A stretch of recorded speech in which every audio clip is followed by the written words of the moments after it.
Hello everyone, आज हम लोग बात करेंगे BCOC 138 कॉस्ट अकाउंटिंग के बारे में हैं।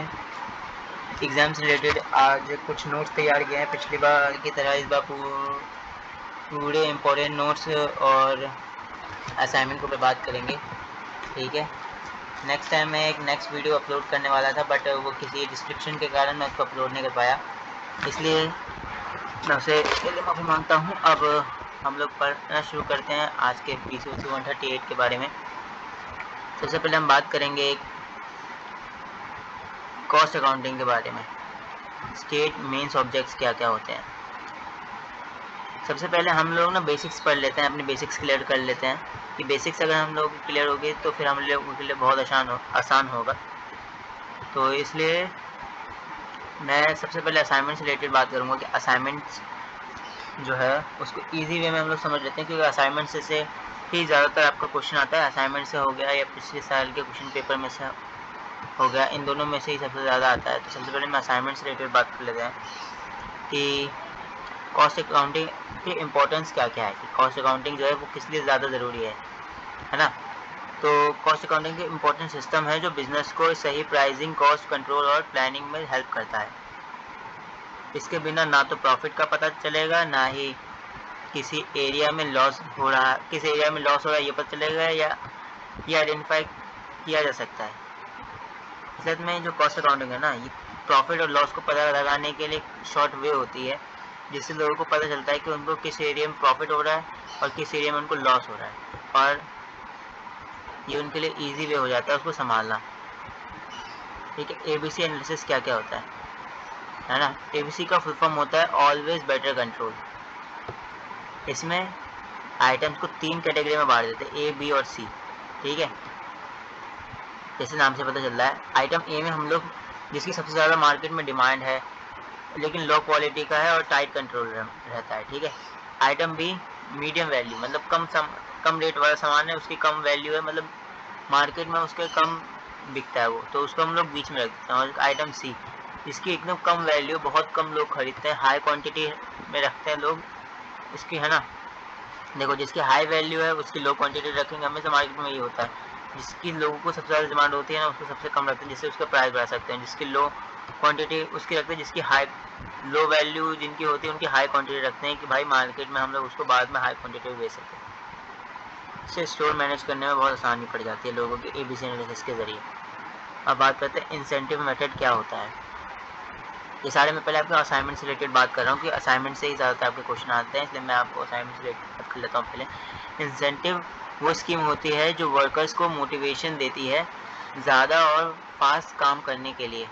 Time based Halsey Rowan plan, outside based Taylor, Merrick etcetera.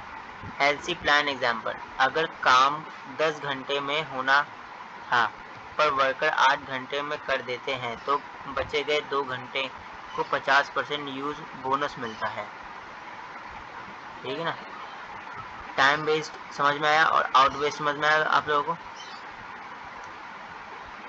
जैसे कि टाइम बेस्ड में टाइम का जितना टाइम दे रखा है उतना काम करना है। आउटपुट बेस्ड में जितना हम लोगों को टाइम नहीं दे रखा उससे ज़्यादा अगर हम काम करते हैं तो हम लोगों को, जैसे कि मैंने आपको एग्जाम्पल बताया कि अगर 10 घंटे का काम था लेकिन आप लोगों ने 8 घंटे पूरा कर दिया। टाइम था आपके पास 10 घंटे लेकिन आपने उसको 8 घंटे पूरा कर दिया, आपके पास 2 घंटे बचे, तो आउट बेस में आपका वो काम काउंट होगा जिससे आपको प्रॉफिट होगा। मशीन आवर्स रेट कैसे निकालें, ठीक है। मशीन MHR ये बहुत ज़्यादा इंपॉर्टेंट है, हमेशा लोग पेपर में एग्जाम में भूल जाते हैं कि इसका रेट कैसे निकालते हैं मशीन्स का। तो इसका फॉर्मूला क्या होता है, टोटल मशीन रिलेटेड खर्चे, मशीन से जितने भी खर्चे हुए रिलेटेड उसको लिखेंगे जगह पे। मशीन चलाने का टोटल घंटे, कितने घंटे हम उसको चला रहे हैं, ठीक है, एक महीने में या, ठीक है, या फिर, ठीक है। तो हम लोग पता करेंगे कि 10,000 रुपये टोटल हम उस पर खर्चा करें एक महीने के अंदर, या फिर 6 महीने में खर्चा करें तो उसको हिसाब लगाएंगे 6 महीने के हिसाब से, 6 महीने घंटे के हिसाब से, ठीक है। तो हमें महीने का बता रहा हूँ, 10,000 का खर्चा किया मैंने महीने में, ठीक है। अब उसमें मैंने 500 घंटे लगाए, 500 घंटे नहीं, मैं 500 घंटे बोल दे रहा हूँ, ठीक है, 500 घंटे लगाए। तो मेरे को उसमें टोटल डिवाइड करने के बाद मेरे को कितना प्रॉफिट पड़ेगा, 20 रुपये पर घंटा मेरे को पड़ रहा है एक मशीन से प्रॉफिट है। जॉब कॉस्ट शीट कैसे बनाते हैं, ठीक है। एक टेबल होता है जिसमें एक स्पेसिफिक जॉब के लिए direct material, direct labour, factory OH, admin OH, selling OH सब लिखते हैं, लास्ट में प्रॉफिट एंड सेल्स निकालते हैं, ठीक है। एग्जाम्पल के लिए मैं आपको बता देता हूँ, प्राइम कॉस्ट के लिए निकालने के लिए DM प्लस DL निकालना पड़ेगा, जो कि आंसर आ जाएगा 90,000। मतलब मान लो DM है 90,000 और DL है 75,000, तो आंसर आ गया आपका 1,65,000। फिर वर्क कॉस्ट निकालने के लिए क्या करना होता है, फैक्ट्री प्लस OH, ठीक है। अब इसमें क्या करेंगे, जो हमारा आंसर आया ना उसको हम लोग माइनस कर देंगे वर्क कॉस्ट से, तो हमारा निकलेगा फैक्ट्री OH। तो हमने वर्क कॉस्ट से इसको माइनस कर दिया, ठीक है, तो हमारा निकल जाएगा ये आंसर। अब इसको माइनस करेंगे कॉस्ट ऑफ प्रोडक्शन से, इससे हमारा एडमिन OH आ जाएगा, जो कि ये हो जाएगा।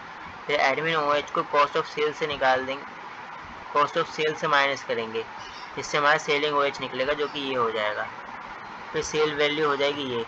जब नए जॉब की प्राइस निकालना हो तो सेम प्रॉफिट रेट यूज़ करते हैं करके new cost per selling price estimate किया जाता है, ठीक है।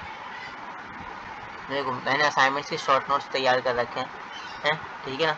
आप लोगों को सिर्फ और सिर्फ पढ़ना है। मैं इस बार क्या करूँगा ना, असाइनमेंट्स के जितने भी PDF बनाए वो साथ के साथ मैं अपने वीडियोज़ पे अपलोड भी कर दूँगा, आप चाहो तो उन सबको डाउनलोड भी कर सकते हो। इनकम्प्लीट कॉन्ट्रैक्ट पर प्रॉफिट कैसे निकालते हैं, जब कॉन्ट्रैक्ट पूरा नहीं होता तो पूरा प्रॉफिट नहीं दिखता, ठीक है। फिर सर्टिफिकेट काम के हिसाब से कुछ पोर्शंस प्रॉफिट एंड लॉस में लेते हैं। प्रोसेस कॉस्टिंग के फीचर्स क्या हैं, तो continuous production, process wise cost निकालना, नॉर्मल और एबनॉर्मल लॉस को काउंट करना, हर प्रोसेस का अपना कॉस्ट होता है, ठीक है। बात करते हैं बाय प्रोडक्ट्स का अकाउंटिंग कैसे होता है, ठीक है। तो बाय प्रोडक्ट्स के लिए अलग अलग मेथड यूज़ होते हैं, नेट रिलीजेबल वैल्यू और रिवर्स कॉस्टिंग मार्केट वैल्यू, ठीक है। ये इसके वैल्यूज़ होते हैं जिसके ज़रिए वो निकलते हैं। मैं आपको शॉर्ट बता दे रहा हूँ, जिससे ना आप उसको बाद में इनके बारे में पढ़ो, क्योंकि अगर आपको पहले यही क्लियर नहीं होगा कि शॉर्ट क्या होता है तो आप बड़ा पढ़ के क्या करोगे, बताना तुम। मैं आपको सीधा 2 दूनी 4 ना बताऊँ, आपको सीधा मैं 22 का टेबल पढ़ाना सिखाना शुरू कर दूँ तो आपको यकीन ही नहीं होगा कि 2 दूनी 4 होता है। इक्विवेलेंट प्रोडक्शन क्या होता है, जो यूनिट्स पूरा नहीं बने लेकिन उनमें कुछ काम हो गया हो उनको कन्वर्ट करते हैं फुल यूनिट्स के बराबर, ठीक है। जैसे 100 यूनिट से 50% कंप्लीट हो चुका है तो फुल यूनिट होता है, ठीक है। ट्रांसपोर्ट कॉस्टिंग एग्जाम्पल, अगर हम लोग को A प्लेस से प्लेस B तक जाना है तो टोटल किलोमीटर हमें पता निकालनी है, ठीक है। देखिए 4 बस है, एक प्लेस A में जाने के लिए हमें टोटल कितना किलोमीटर लग रहा है उसके हिसाब से निकाल लेंगे। 4 बसेज हैं, इसमें से 30 दिन में कितने वो हो गए, कितने ट्रिप मार रहा है, 4 ट्रिप मार रहा है। 30 दिन है, 4 ट्रिप और 60 किलोमीटर का रास्ता है और 60 पैसेंजर्स हैं, तो 80% के हिसाब से इसमें निकालना है। 80 पैसेंजर्स हैं इसमें, ठीक है। 60 की स्पीड में जाएगी गाड़ी, तो सबको मल्टीप्लाई करते जाएंगे हम लोग, ठीक है। मल्टीप्लाई करते करते जो आखिर में आंसर आया वो हमारे पैसेंजर किलोमीटर है, ठीक है। अब ऐसे सेम B का भी है, ठीक है। दोनों को निकालने के बाद जो आंसर आया उसका 53,800 किलोमीटर्स आया। ये जो मैं आपको बता रहा हूँ ना असाइनमेंट्स का है, असाइनमेंट्स के जो आंसर्स है मैं उसी के शॉर्ट फॉर्म में आपको बता रहा हूँ। असलियत में यही इनमें से कुछ पेपर में आता है, बस थोड़ा सा क्वेश्चन को हेर बदल कर देते हैं, क्वेश्चन सेम ही होता है, ठीक है ना। तो अगर आप अपने असाइनमेंट्स को भी सही से पढ़ के जाओगे, असाइनमेंट्स के बारे में जो आपने लिखा था पढ़ा था उसके PDFs बनाए थे उनको भी पढ़ के जाओगे तो भी आप आराम से पास हो जाओगे। मैं आपको सिर्फ शॉर्ट तरीका में बता दे रहा हूँ असाइनमेंट्स के आंसर्स को और उसके शॉर्ट ट्रिक्स बता दे रहा हूँ बस। डिस्टिंक्शन क्या है, तो उसके डायरेक्ट वर्सेस इनडायरेक्ट कॉस्ट होते हैं, फीफो वर्सेस लाइफो होते हैं, time wages versus piece wages होते हैं, ठीक है। अब हम लोग बात करेंगे इसके बुक्स के शॉर्ट नोट्स के बारे में, ठीक है। हमारी बुक्स है ना, उन बुक्स की शॉर्ट नोट्स क्या क्या हो सकते हैं। तो अभी हम बात करते हैं nature and scope of cost accounting. Cost accounting क्या है? ये एक अकाउंटिंग का सिस्टम है जिसमें प्रोडक्ट्स या सर्विस का बनने में कितना खर्चा लगा ये डिटेल्स में पता किया जाता है। ठीक है, अब मैंने आपको इसमें बताया था कि इम्पोर्टेंस क्या क्या है कॉस्ट अकाउंटिंग कि किस लिए ज़रूरी है कॉस्ट अकाउंटिंग हम लोगों के लिए, है ना। तो मैंने इसमें बताया था कि बिजनेस को सही प्राइसिंग, कॉस्ट कंट्रोल और प्लानिंग में हेल्प करता है। ठीक है, प्राइसिंग के लिए मदद करता है, बिजनेस में सही प्लानिंग के लिए हेल्प करता है, और इसके बिना ना तो प्रॉफिट का पता चलता है और किस जगह लॉस हो रहा है ये भी पता नहीं चलता। ठीक है ना, तो ये चीज़ इसमें भी लिखी है कि ये एक अकाउंटिंग का सिस्टम है जिसमें प्रोडक्ट्स या सर्विस के बनने में कितना खर्चा लगा ये डिटेल्स में पता किया जाता है। कॉस्ट अकाउंटिंग के बारे में। ठीक है, और वो उसके इम्पोर्टेंस के बारे में इसकी ज़रूरत क्या है, यानी कि इसके इम्पोर्टेंस क्या क्या है। तो फाइनेंशियल अकाउंटिंग बस ओवरऑल प्रॉफिट लॉस बताता है, लेकिन कॉस्ट अकाउंटिंग हर प्रोडक्ट्स का कॉस्ट और कंट्रोल दिखाता है। ठीक है, प्रॉफिट क्या है, इससे कॉस्ट कंट्रोल होता है। ठीक है, सही सेलिंग प्राइस डिसाइड होता है। ठीक है, एफिशिएंसी बढ़ती है और वेस्ट कम होता है इससे। ठीक है, एग्जांपल के लिए समझेंगे, अगर एक पेन बनाने का खर्चा 10 रुपये का है, ठीक है, और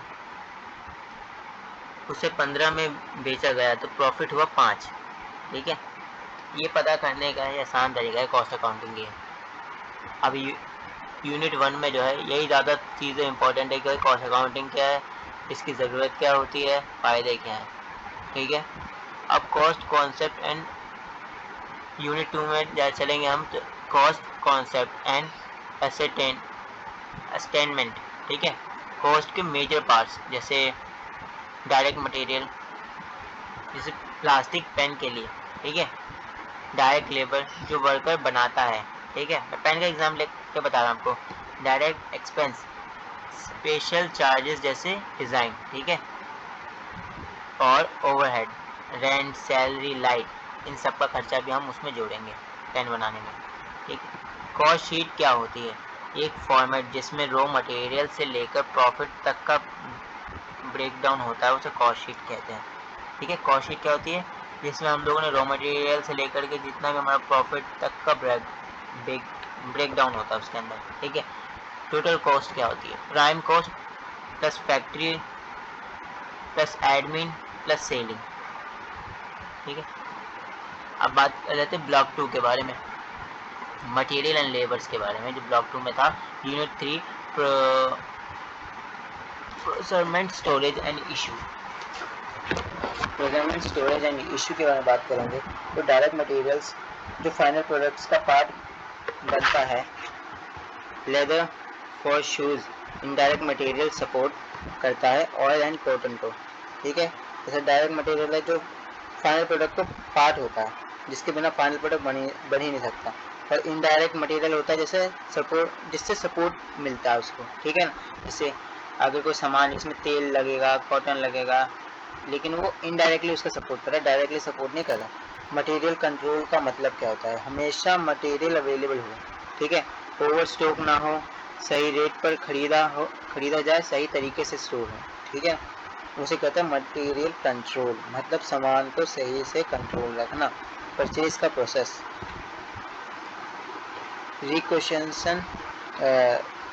रिक्वेशन मांग करना। ठीक है, सप्लायर सेलेक्ट करना, परचेज ऑर्डर भेजना। ठीक है, और मटेरियल रिसीव और चेक करना।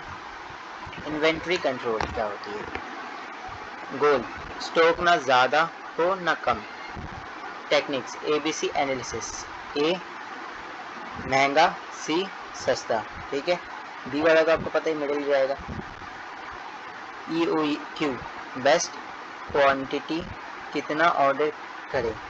ठीक है, EOQ का मतलब बता रहा हूँ, बेस्ट क्वांटिटी कितना ऑर्डर करें शॉर्ट फॉर्म में। रिकॉर्ड लेवल, रिकॉर्ड करने की point. Perpetual inventory, daily stock update. मैं आपको शॉर्ट टर्म में बता दे रहा हूँ बस। ठीक है, इसको अगर आप शॉर्ट टर्म में अगर आप याद कर ले तो आप अपने हिसाब से बना के पेपर में लिख सकते हो। ठीक है ना, price the issue of materials, method FIFO पहले आया पहले निकला, ठीक है, ये याद रखो। FIFO का मतलब क्या है, जो चीज़ पहले आई वही चीज़ को पहले निकाल दिया। LIFO का लास्ट में आया मगर पहले निकाल दिया उसको, ठीक है। वेटेड एवरेज, ठीक है, टोटल एवरेज कॉस्ट कितना लगा, सिंपल एवरेज, सबका एवरेज कितना निकला। यूनिट नंबर 6 के बारे में बात करेंगे। लेबर बेसिक कॉन्सेप्ट क्या क्या होते हैं, तो टाइम कीपिंग क्या होती है, एंट्री एंड एग्जिट का रिकॉर्ड मेंटेन करेंगे। टाइम बुकिंग के बारे में बात करेंगे इसके अंदर कि कौन सा काम किया और कितना टाइम लगा इसमें, तो टाइम बुकिंग होती है इसमें। आइडल टाइम, टाइम जिसमें वर्कर्स पेड है बट वर्क नहीं है,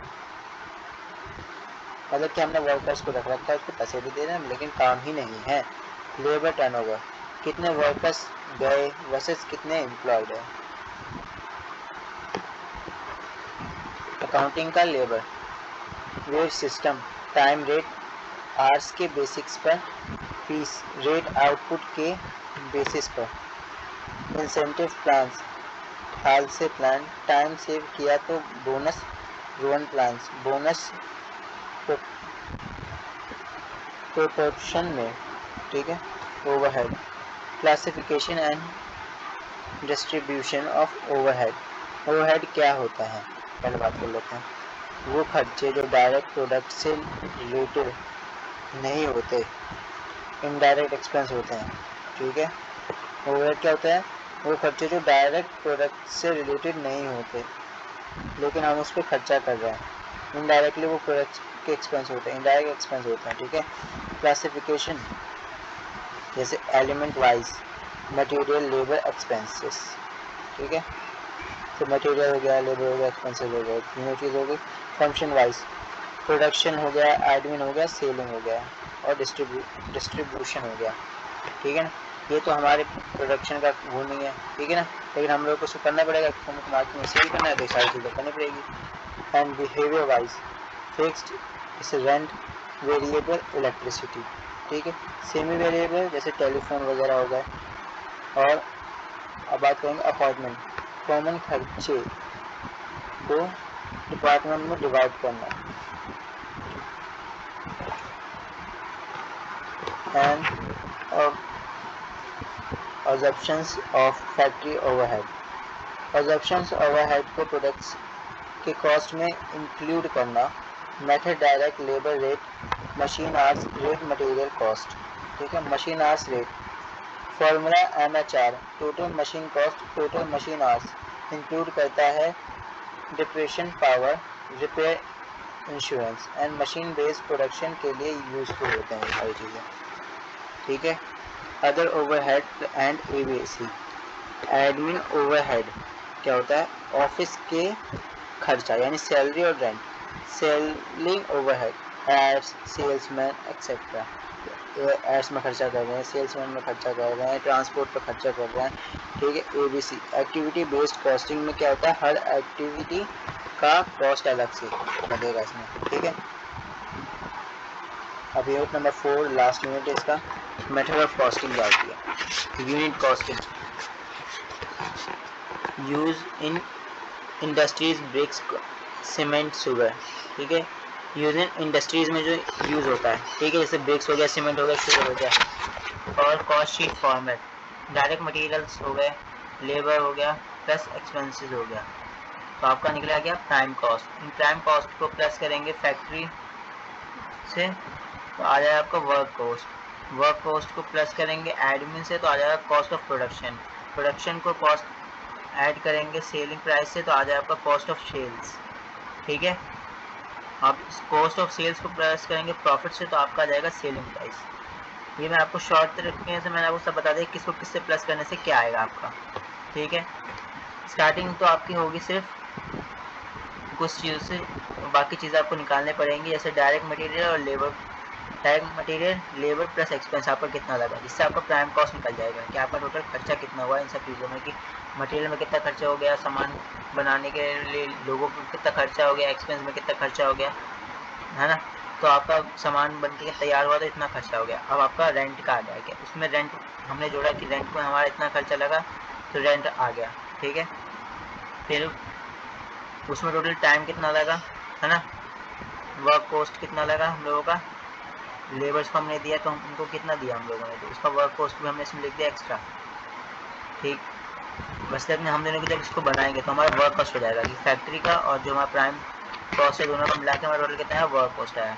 और वर्क कॉस्ट में जो मालिक है वो अपना प्राइस डिसाइड करेगा ना कि मेरे को भी तो कितना रखना है, मैं तो सबको दे दूंगा तो मेरे पास बचेगा, एडमिन कॉस्ट रखेगा उतना, हाँ कि भाई मेरे को इतना प्रॉफिट चाहिए, तो आ जाएगा कॉस्ट ऑफ प्रोडक्शन कि टोटल मिला के हमारा सामान बनाने का प्रोडक्शन का रेट कितना लगा। अब हमको मार्केट में उसको बेचना कितने का है वो हम इसमें लिख देंगे, इसमें लास्ट प्राइस हो जाएगा।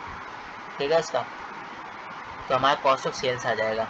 तो हम लोग को उसमें प्रॉफिट अपना ऐड कर देना है और अलग से, ठीक है ना। एडमिन अपना अलग से जोड़ता है, प्रॉफिट अपना अलग से जोड़ती है, ठीक है। प्रॉफिट जोड़ने के बाद आखिरी में आ जाता है सेलिंग प्राइस। इस तरीके से कंपनी ज़्यादातर काम करती है, ठीक है। जॉब कॉस्टिंग क्या होती है, यूज वेन, हर जॉब अलग होती है, जैसे फर्नीचर प्रिंटिंग, ठीक है, हर जॉब का अलग कॉस्ट रिकॉर्ड बनता है, ठीक है ना।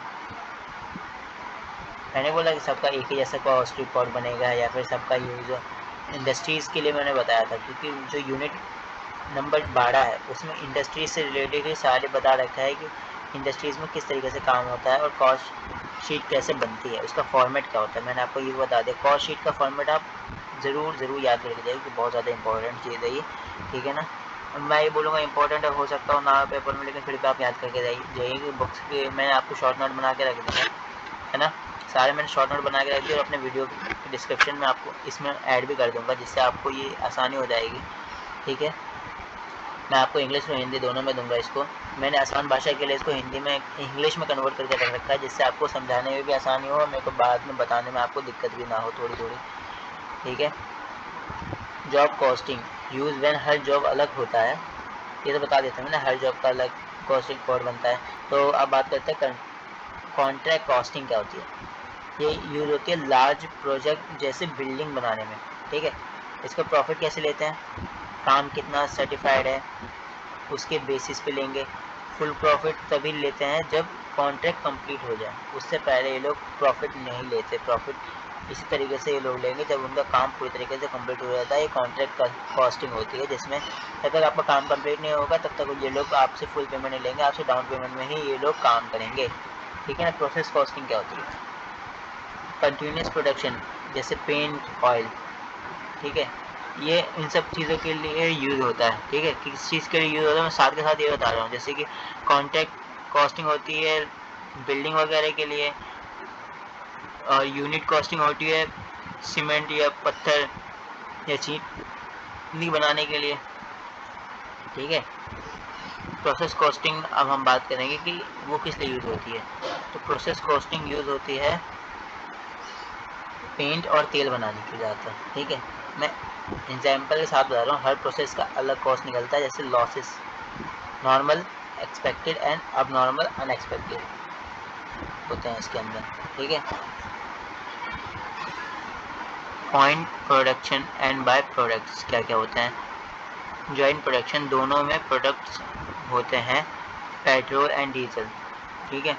बाय प्रोडक्शन सेकेंड आउटपुट जैसे मोलासिस। कॉस्ट और एलोकेशन मेथड क्या होता है, physical units, market value, valuation of work in progress, WIP, ठीक है, work in progress, valuation of work in process. WIP क्या है, इनकम्प्लीट या हाफ रेडी गुड्स को WIP कहते हैं। वैल्यूएशन मेथड क्या होता है, materials plus labour plus other head, जिससे पता चलता है कि उसको पहले निकालना है, पहले आके पहले निकलेगा, लास्ट आके पहले निकलेगा, यूज़ किए जाता है, इसके लिए यूज़ किया जाता है। जैसे FIFO और LIFO के लिए यूज़ किया जाता है ये, और मैं इसको FIFO LIFO बोल रहा हूँ, जैसे तो FIFO ही बोलता हूँ और LIFO ही बोलता हूँ। ज़्यादातर ना ये आ ही रहा है तो मेरे को लगता है पेपर में ये आएगा, ठीक है ना, क्योंकि आपके असाइनमेंट्स में भी ये दिया गया था और ज़्यादातर असाइनमेंट्स में जो दिया जाता है ज़्यादातर वही आता है। अगर आप असाइनमेंट टाइम पढ़ के जाओगे तो आराम से आप पास हो जाओगे, ये तो पक्का है। सर्विस कॉस्टिंग क्या होती है, यूज़ इन ट्रांसपोर्ट और होटल में यूज़ किया जाता है सर्विस कॉस्टिंग, ठीक है। जैसे कि ट्रांसपोर्ट पर पैसेंजर्स कितने किलोमीटर चले उसके हिसाब से लिया जाता है पैसे आपसे, ठीक है। हॉस्पिटल पर बेड में आपने कितने दिन बिताया उसके हिसाब से लिया जाता है। सर्विस कॉस्ट शीट किस तरीके से बनती है, फिक्स्ड मतलब जो रेट है, वेरिएबल कॉस्ट, ठीक है, मतलब जो चीज़ है उसका आप उसको कितनी देर तक इस्तेमाल कर रहे हो उस चीज़ के ऊपर वो आपका रेट लगाते हैं। जैसे कि बस पे हो गया, या फिर आप किसी होटल में गए, अपने होटल में कोई रूम लिया, या फिर आपने खाना खाया, किसी की आपने मदद ली, ठीक है, आपने उससे किसी भी प्रकार की कोई सर्विस ली, तो उसके ऊपर वो वेरिएबल कॉस्ट आएगा, उसका टाइम कितना लगा है, एक काम को काम करने में कितना टाइम लगता है, और उस काम को आपके ऊपर उसने कितना टाइम लगाया है, तो उसके हिसाब से वो आपकी कॉस्ट लेता है पर सर्विस के हिसाब से। Reconciliation of cost and financial accounting बात करेंगे, जो हमारे बुक्स का लास्ट चैप्टर है कि क्यों ज़रूरत पड़ती है इसकी। कॉस्ट और फाइनेंशियल अकाउंट्स का प्रॉफिट मैच नहीं करता, ठीक है, क्यों ज़रूरत पड़ती है, क्योंकि कॉस्ट और फाइनेंशियल अकाउंट्स का प्रॉफिट मैच नहीं करता। रीज़न क्या होता है इसका, फाइनेंशियल अकाउंट्स वाले आइटम्स जैसे डोनेशन, इंटरेस्टेड कॉस्ट अकाउंटिंग वाले items national rent over under observation में होते हैं, ठीक है। इससे रिकन्सिलेशन स्टेटमेंट कैसे होता है, स्टार्ट होता है कॉस्ट या फाइनेंशियल प्रॉफिट से, फिर एडजस्ट करते हैं, ठीक है। जैसे रिकन्सिलेशन स्टेटमेंट कैसे निकालेंगे, स्टार्ट होगा इससे फाइनेंशियल प्रॉफिट से, फिर एडजस्ट करना पड़ेगा आप लोगों को इसको, ठीक है। तो हम बात करते हैं scan document, define cost accounting के बारे में, इसके स्टेट इट्स मेन्स ऑब्जेक्ट्स के बारे में। देखो मैंने इसकी इंग्लिश में बना रखा है, लेकिन इसका मैंने पूरा बना रखा है। Cost accounting is a specialised branch of accounting, analyzing and reporting the cost association with the producing goods or services. It's providing valuable insight into the various cost component involved in the business operations, adds management in designs, making process, cost control and performance evaluation. Unlike financial accounting, which primarily deals with the recording and reporting financial transaction for the external stakeholders, cost accounting is primarily concept with internal management needs, ठीक है। मैंने जो बताया था कि इसकी objects, मैंने आपको पहले ही कॉस्ट अकाउंटिंग के बारे में बताया था कॉस्ट अकाउंटिंग क्या है, कॉस्ट अकाउंटिंग क्या होती है ना। ये एक अकाउंटिंग का सिस्टम है जिसमें प्रोडक्ट्स या सर्विस के बनने में कितना खर्चा लगा ये डिटेल्स में पता किया जाता है, ठीक है। और इसके इम्पोर्टेंट्स क्या होते हैं कि हम लोगों को बताता है कि हम लोगों का खर्चा कहाँ हुआ है ना। फाइनेंशियल अकाउंट्स बस ओवरऑल प्रॉफिट लॉस बताता है आराम से हम लोगों को, ठीक है। तो उसी चीज़ के बारे में ये भी है कि आप उसको बनाने का तरीका देखो कि आप उसको कैसे बना सकते हो। Accounting, cost accounting specialised branch of accounting होती है, ठीक है ना। इसमें आप इसकी एनालाइजिंग पता कर सकते हो, रिपोर्टिंग पता कर सकते हो, रिपोर्टिंग पता कर सकते हो अपनी कॉस्ट के बारे में, ठीक है। Suited with the product producing goods को प्रोड्यूस करने के बारे में, गुड्स एंड सर्विस को प्रोड्यूस करने के बारे में। Its provides valuable insight into the various cost component, जी आपको अच्छी प्रॉफिट देगा ला करके बिजनेस ऑपरेशंस में। एडिंग मैनेजमेंट करेगा, मैनेजमेंट को ऐड करेगा, मेकिंग प्रोसेस को मेक करेगा, कॉस्ट को कंट्रोल करेगा, परफॉर्मेंस को बढ़ाएगा। जब तक आपकी अकाउंटिंग जो आपसे डील कर रहे हो उसके रिकॉर्ड्स और रिपोर्ट्स को फाइनेंशियली ट्रांजैक्शंस नहीं हो जाते उसके, ठीक है ना।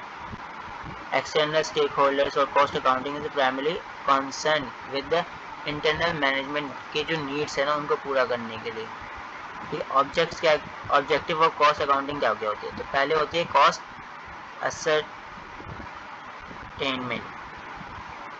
ascertainment, ठीक है। One of the primary objectives of the cost accounting is ascertain the cost of production. This involves identifying the aggregating all cost including in the production process, including direct cost such as the raw materials and labor, and indirect cost such as the overhead expenses के बारे में, ठीक है। Cost control के बारे में बात करेंगे। कॉस्ट कंट्रोल क्या है, cost accounting aims to control and minimise cost control the production process by analyzing cost, various identifying cost drivers and implement cost reduction strategies. Business can improve efficiency and profitability. ठीक है, cost ascertainment क्या होती है? एक primary objectives होती है accounting से related, जो एक सर्टेन वे तक सर्टेन होती है, ठीक है, कॉस्ट ऑफ प्रोडक्शन के लिए. This involve the identifying and aggregating all cost include in the production. उसको बताती है कि भाई मतलब रॉ मटेरियल्स के बारे में, कि रॉ मटेरियल्स में हमारा और लेबर्स में हमारा कितना खर्च हुआ, और इनडायरेक्टली हमारा कॉस्ट जो है सच ओवरहेड एक्सपेंस हमारा कितना लगा. ठीक है, कॉस्ट कंट्रोल में हम लोग इसी के बारे में बात करते हैं कि हम अपने जो खर्चे हैं उनको किस तरीके से बचा कर रखते हैं, कॉस्ट की प्लानिंग कैसे करें कि हम लोग खर्चे कहाँ का करने हैं. तो अनदर की ऑब्जेक्ट्स, ठीक है, डिसीजन मेकिंग के हम लोग को उसकी के बारे में कैसे करना है, उसकी डिसीजन बना के रखेंगे कि वेरियस डिसीजन होंगे, उनके प्रोसेस विद ऑर्गेनाइजेशन के बाद साथ प्रोसेस करेंगे, प्राइसिंग डिसाइड करेंगे, उसकी मेक बाय करेंगे, डिसीजन और इन्वेस्टमेंट डिसीजन करेंगे, मैनेजर्स के ऊपर रिलाय रहेंगे, डेटा एसेस करेंगे, फाइनेंशियल इम्प्लीमेंट देंगे. ठीक है, परफॉर्मेंस एंड इवोल्यूशंस के बारे में बात करेंगे. कॉस्ट अकाउंटिंग कैसे हेल्प करेगा हमारे परफॉर्मेंस और डिपार्टमेंट्स के प्रोडक्ट्स को इवोल्यूशन करने में, मतलब उसको बढ़ाने में. ठीक है, इन्वेंट्री वैल्यूएशन होता है कि cost accounting plays crucial role in the valuing inventory for the financial reporting. Inventory valuable होती है, उसके बारे में हम बात करेंगे, के बारे में पता चलता है इसके बारे में कि फीफो यानी फर्स्ट इन फर्स्ट आउट, जैसे होता है पहले आया पहले गया. ठीक है, और लिफो लास्ट इन और फर्स्ट आउट. ठीक है, इम्पैक्ट द रिपोर्ट्स, जो इम्पैक्ट करता है रिपोर्ट्स के ऊपर कि इन्वेंट्री और का बैलेंस शीट कैसे बनेगा. ठीक है, प्रॉफिट मेजरमेंट कैसे बनेगा, कि अल्टीमेटली कॉस्ट अकाउंटिंग कंट्रीब्यूट करता है measuring the profitability and define different aspects of the business and make informed decision to improve overall profit के बारे में. And component of cost accounting क्या होती है? Direct cost, these are the cost directly attribute to the production of goods और service. Example के साथ बताते हैं. तो रॉ मटेरियल्स क्या होती हैं, डायरेक्ट लेबर क्या होगा, और डायरेक्ट एक्सपेंस क्या होगा, डायरेक्ट कॉस्ट क्या लगेगी हमारी, इजीली ट्रांसफरेबल है कि नहीं है, प्रोडक्शन और सर्विस कैसे दे रहे हैं. फॉर द कैलकुलेटिंग सबका कैलकुलेट करने के बाद जो हमारा सोल्ड वैल्यू आएगा COS के बारे में बात करेंगे इसके अंदर. फिर इनडायरेक्ट कॉस्ट, डायरेक्ट कॉस्ट में तो आपको पता है डायरेक्ट कॉस्ट क्या होता है. इसमें हम लोगों का जो सामान है उसके हमारे ऊपर जो इम्पोर्टेंट चीज़ है जो हम लोगों को लगानी जिसके बिना हमारा सामान बन ही नहीं सकता, कि मटेरियल है, लेबर है, उसके ऊपर एक्सपेंस है. ठीक है, इनडायरेक्ट कॉस्ट क्या होता है? Also known as the overhead cost, कि जो हम लोगों की ज़रूरत नहीं है लेकिन वो हम लोगों की ज़रूरत फिर भी बन जाती है क्योंकि हम लोगों को उसको खर्चा करना ही पड़ेगा. ठीक है ना, कि जैसे पर्टिकुलर प्रोडक्ट्स के ऊपर एंड सर्विस के ऊपर, जैसे एग्जांपल के साथ जैसे रेंट हो गया, डिप्रिशिएशन हो गया, एडमिनिस्ट्रेटिव सैलरीज हो गया, ये सारे इनडायरेक्ट कॉस्ट होते हैं जो हम लोगों को देने ही पड़ते हैं हमेशा. आप उसको मना नहीं कर सकते, उसके बिना आपका काम नहीं होगा. डायरेक्ट कॉस्ट क्या है कि डायरेक्ट कॉस्ट क्या हो जाएगा आपका, कि प्रोडक्ट्स बनाने के लिए हमें वो चीज़ें इंपॉर्टेंट है. इनडायरेक्ट कॉस्ट क्या है कि वो चीज़ इतनी इंपॉर्टेंट तो नहीं है लेकिन उसके बिना हमारा काम नहीं हो सकता.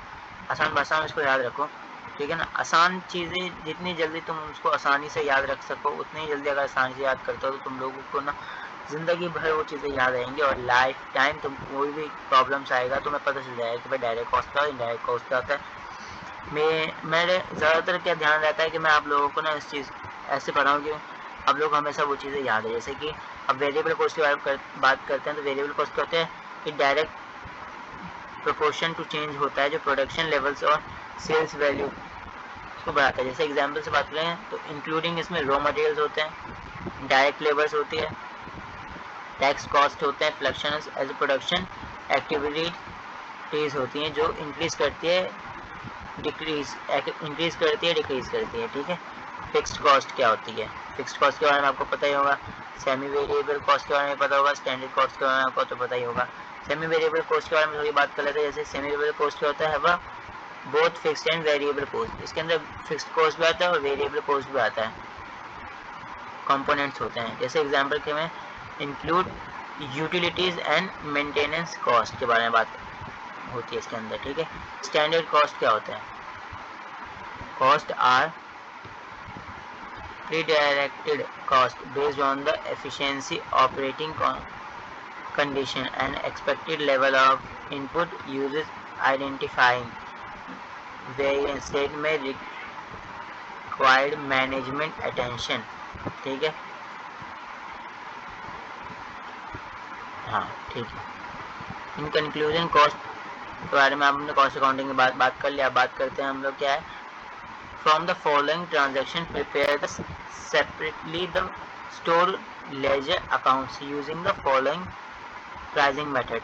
इस तरीके के क्वेश्चंस जो है मैं आपको बता रहा हूँ ना, ये वाले सारा इंपॉर्टेंट क्वेश्चन जो हर साल रिपीटेडली शायद रिपीट होते हैं, या फिर इंपॉर्टेंट क्वेश्चंस के रूप में मैंने आपको बना के दिया है ना।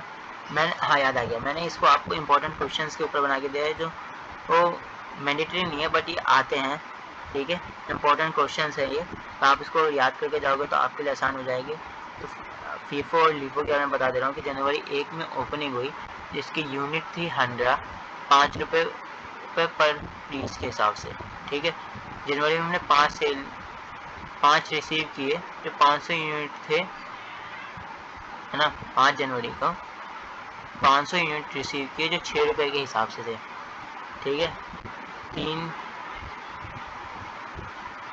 तीन इशू किया हमने 3 जनवरी को 300 यूनिट, ठीक है। उसके बाद 5 फरवरी को हमने इशू किया 200 यूनिट, फिर 10 मार्च को इशू किया हमने 30 यूनिट, 300 यूनिट, ठीक है। ऐसे फरवरी को हम लोगों ने 600 यूनिट रिसीव किया था, हाँ, 5 रुपये यूनिट के हिसाब, 5 रुपये पर यूनिट के हिसाब से। और 12 मार्च को हमने इशू किया था 250 यूनिट,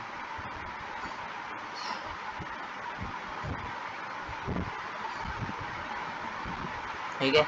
अब इसमें बात करते हैं storage ledger account, FIFO and LIFO.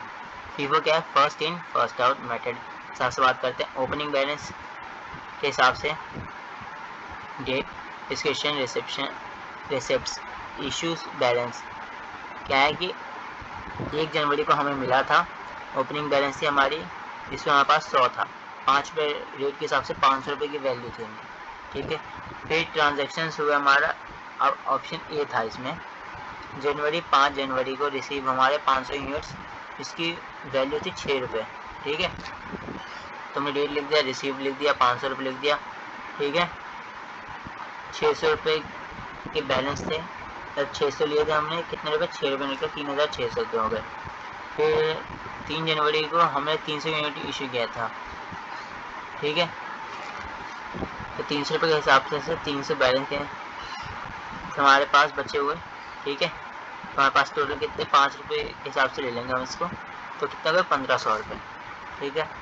Option C देखते हैं। 5 फरवरी को हमने फिर इशू किया था, कितने इशू किए थे, 200 इशू किए थे, कितने रुपये बैलेंस के हिसाब से, 100 रुपये बैलेंस थे हमारे पास बचे हुए तब। अब कितने रुपये रेट के हिसाब से, 5 रुपये रेट के हिसाब से, ठीक है। अब 10 मार्च को हमने फिर इशू किया, 300 इशू किए, 300 बैलेंस थे हमारे पास, और रेट कितने रुपये रेट के हिसाब से, 6 रुपये रेट के हिसाब से 1800 रुपये। ऐसे करके हमने इसका फीफो निकाला। अब लीफो निकालेंगे हम इसका, हमारे जो जिस दिन हमारे पास आया उससे निकाल देंगे। 500 थे हमारे पास, रिसिप्ट था हमारे पास, ठीक है। इसमें 600 हमने बैलेंस अपने पास रखा 6 रुपये के हिसाब से, ठीक है। 3 जनवरी को वैसा ही किया। अब देख लीजिए इसका, मैं आपको सिर्फ मैं असाइनमेंट से रिलेटेड कुछ इंपॉर्टेंट क्वेश्चन बताता। What is the labour turnover state the major और कॉज ऑफ लेबर टर्नओवर क्या होती है। Labour turnover refers to the rate at which employed leave on organization and are replaced by new hires. Labor turnover can be expressed as a percentage calculated by the dividend the numbers of employees leaving the organization during a certain period by the average number of employees during the same period multiplied by 2. Major cause of labour turnover कितना होता है? Job justifications क्या होता है? One of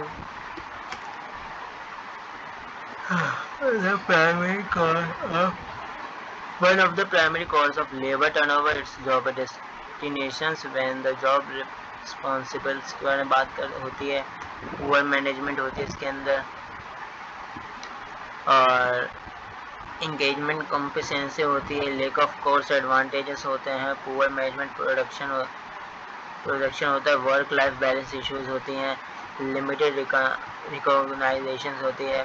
या आपकी video बहुत लंबी है, मैं आपके बस मैं बताता जाता हूँ और फिर आपके PDF डाल दूँगा, आप अपने हिसाब से पढ़ लीजिएगा। पर्सनल रीजंस होते हैं इसके कुछ, एंड जॉब इनसिक्योरिटीज़ भी होती है इसके अंदर ज़्यादातर।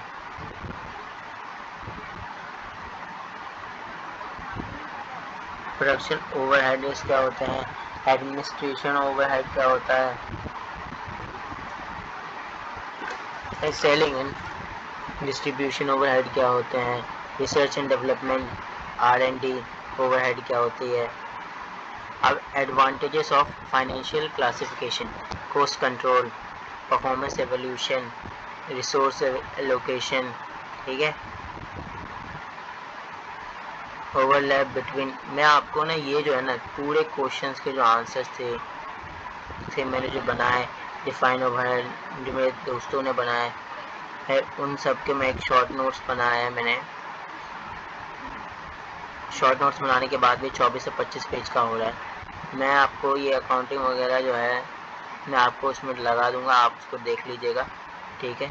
तो आज की वीडियो में यही ख़त्म कर रहा हूँ कुछ इंपॉर्टेंट कारणों की वजह से, बट आप इसको पढ़ सकते हैं। मैं इसकी PDF जो है अपने उसमें लगा दूंगा, इससे आपको ये पढ़ने में आसानी हो जाएगी, ठीक है।